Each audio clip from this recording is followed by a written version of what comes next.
They were now also joined by UP's Deputy Chief Minister Brajesh Pathak.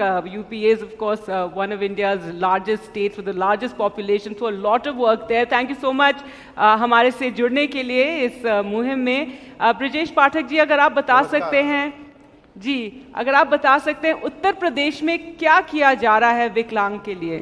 नमस्कार, बहुत बहुत आभार आपका. आपने बहुत ही महत्वपूर्ण सब्जेक्ट पर आज डिस्कशन रखा है. दिव्यांगजन हमारी सरकार के लिए प्राथमिकता की सूची में है. उनके लिए उच्च कोटि की चिकित्सा व्यवस्था उपलब्ध हो, उनको रहने खाने में उनके जीवन स्तर को आगे बढ़ाने के लिए सरकार लगातार काम कर रही है. उनके शिक्षा के लिए भी अच्छे इंतजाम किए जा रहे हैं.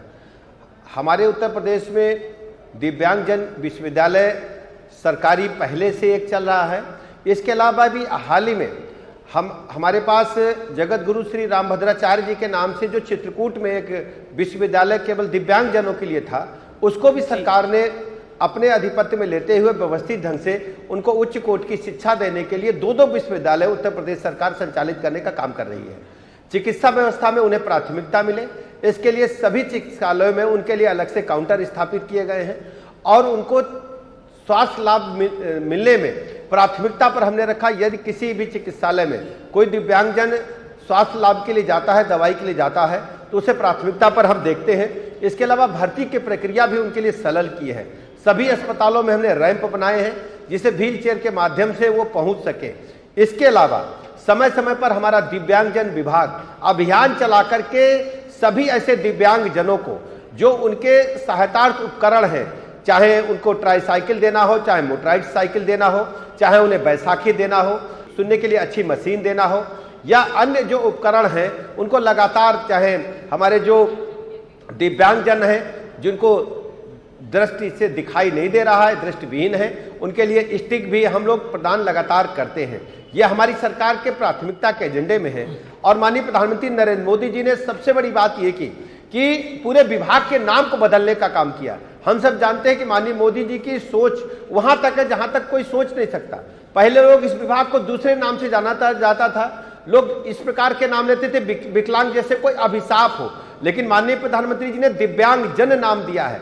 दिव्यांगजन का मतलब उनके पास विशेष रूप से कुछ ऐसा ईश्वर ने प्रदत्त किया है जो अन्य लोगों में नहीं है. तो इस प्रकार के वातावरण क्रिएट उत्तर प्रदेश सरकार ने किया है कि दिव्यांगजन सुव्यवस्थित ढंग से जिंदगी अपनी व्यतीत करें और उनको जीवन के हर पहलू में आगे बढ़ने का अवसर मिले.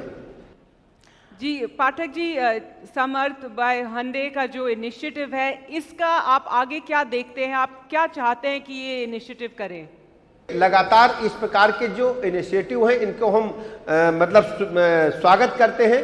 और विभिन्न जो एनजीओज हैं, आपका चैनल भी लगातार, एनडीटीवी भी लगातार इस प्रकार के कार्यक्रम चलाता रहता है.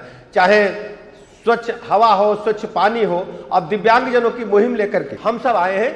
मैं ऐसे सभी कार्यक्रमों का स्वागत करता हूं और मैं इस बात का भरोसा एनडीटीवी के माध्यम से सभी लोगों को दिलाता हूं कि उत्तर प्रदेश में हर स्थिति में हम दिव्यांगजनों के जीवन स्तर को ऊपर उठाने के लिए काम करेंगे और उनके साथ कंधे से कंधा मिलाकर खड़े होंगे. जी, और एक्सेसिबिलिटी की बहुत बात हो रही थी यहाँ पर. काफ़ी हमारे जो पैनलिस्ट आए हैं वो बात कर रहे हैं कि उनको जो मूवमेंट में काफ़ी दिक्कतें होती हैं दिव्यांग लोगों के लिए. इसके बारे में आप उत्तर प्रदेश में क्या करेंगे?